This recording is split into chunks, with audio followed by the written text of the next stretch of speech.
This is my new channel dedicated to the hobby of metal detecting. I've taken up metal detecting for a couple of reasons. First one, I've always been interested in history, never had a chance to get into it. Had a metal detector about 45 years ago for a small amount of time, but I was a kid, didn't appreciate it. So now, anytime I wanted to go back to it, I had the kids, so I didn't have the time. I had the time, but I didn't have the money. Now, I've got the time and the money, and let's be honest, I'm getting old, I need some exercise. I'm sitting in front of my computer all the time. The first thing I would recommend doing is do your research. You want to know what the best kit to get is? Speak to people who use it. Contact the local metal detecting group. Go online, join some forums, talk to people. That you will get advice. People are always happy to give advice on how to start. What's the best thing to do? And you do not need to buy things brand new. eBay, great, second hand, Gumtree. You can even get stuff on Amazon. But speak to people, they'll give you good advice on good starting stuff. You don't want to go out and spend £500 on a piece of kit, then you could have got one half price on eBay. It does it just as well. But there's also, you don't want to go on and buy one of the cheap ones at £50, and in effect you could do better actually just checking what you can see on the ground. I would always chat to people. Also do your research on what you need yourself, because you know your area. There's going to be, if you're in a farm community, you need to know the type of farms, what they're used for, because you can't go up and expect to get permission to be on someone's land if it's a working farm which has got something done. So if it's got crops in the field, you can't obviously go in and detect and dig up. It's things like that. So research your area. There's a couple of things you need to know. You need to know about what you require to do when you're detecting. Get to know your area you're going to detect on. Also, you need to request permission. There's a couple of places in Scotland you can detect without permission. Beaches, but not all beaches. There's a couple of places that are no-goes, which are heritage sites. They're just not allowed at all. You can be arrested if you actually even attempt it. But on the whole, you need to get permission from the landowner to be on their property. It's common sense. So speak to the farmers in the area or wherever you're requiring to go and ask permission. If they say no, thank them and just walk away. If they say yes, you will get a lot of no's, but you also get a lot of yeses. You just need to speak to people. After understanding that you require permissions and the best way to go around it for yourself, you need to know what type of kit and how you use your kit, and that's where the practice comes in. I'm going to do a video, which will be my second video on this channel, about my practice. I've ordered my metal detector, I've ordered a spade, a shovel, a pointer, I've got a bag, I've got a find box, I've got a couple of books so I can have research material.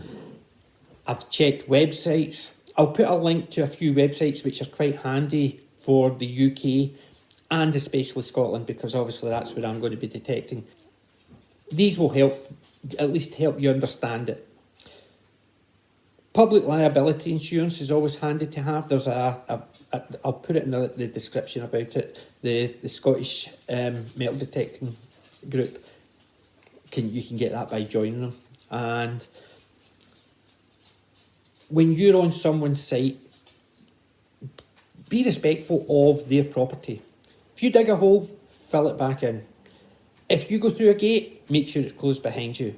If there's animals, make sure you don't spook them.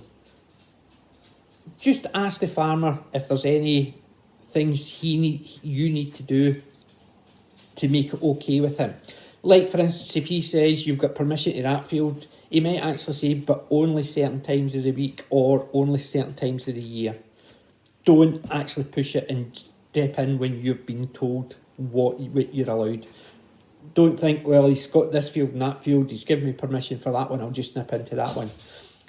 Be respectful, just think about it. He is being kind to you to allow you on his property. You need to also be aware of the Scottish Treasure Trove units rules. There is certain things you need to do. If you find anything, you need to report it. Don't think if you find bits of gold or Roman coins or somebody's can of tenants left up in the field, you get to keep it. Well, the can of tenants, you can keep it if you want, but you need to report it. If it is not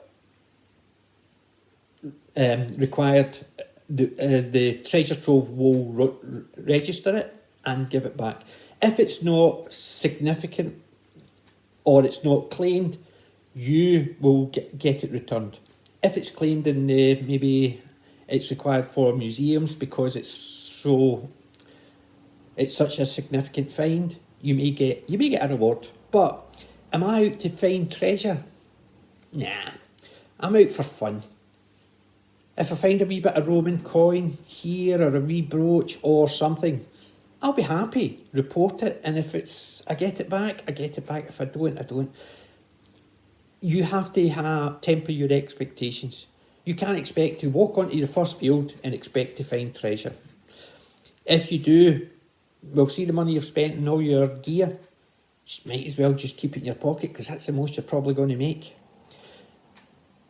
I would seek permission, be courteous to the farmer who's given you permission, be respectful of his land and his animals. Make sure you've got the right insurance. Make sure you've got understanding what you're allowed to do if you find anything. Be it Scotland, England, Ireland or Wales, or anywhere globally, you need to actually find out what you need to do if you've got a find in your area. Next thing to do is, once you've got all your kit, you've talked to people, you've got your kit, you've got everything organised, practice. Understand your machine before you go out. There's no point going out and never switch it on and go, right, how do I find it? You need to practice. Get a couple of coins, wedding ring, anything, bit of metal, bit of scrap metal, a can of Coke, whatever, and check what sound your metal detector makes when it goes over it. Just practice that. Go out your back, dig up, do a bit of detecting there. You never know, you might find an old toy you lost when you were a kid. You might find the old toy that the guy lived here 100 years ago, lost as a kid. You never know what you're going to find. If you don't have grass and you've got a bit of land, I've got out my back is slabs and stone. I'm going to be practicing out there anyway because it's just to get used to my machine in my area where I can practice and just go over and over it. I will do a video about my practice. That will be my next video on this channel. So that's exactly how I'm starting. That's my goals for this channel. See me learning metal detecting, seeing how I progress, seeing if I find anything. I will report it after I've reported it to the Treasure Trove, and anything you think I need to know, place it in the comments because I'm always wanting to learn. I'll put some links to maps, I'll put some links to groups you may actually find interesting, I'll put some links for things that I've researched and found to be useful, and some links that people have given to me as well, obviously. Give us a like, give us a subscribe, and stick with me as I progress through the wonderful world of metal detecting. And remember, I'm not a metal detector. That's the piece of kit. I will become a metal detectorist. So, until next time, PJ may be old. Out.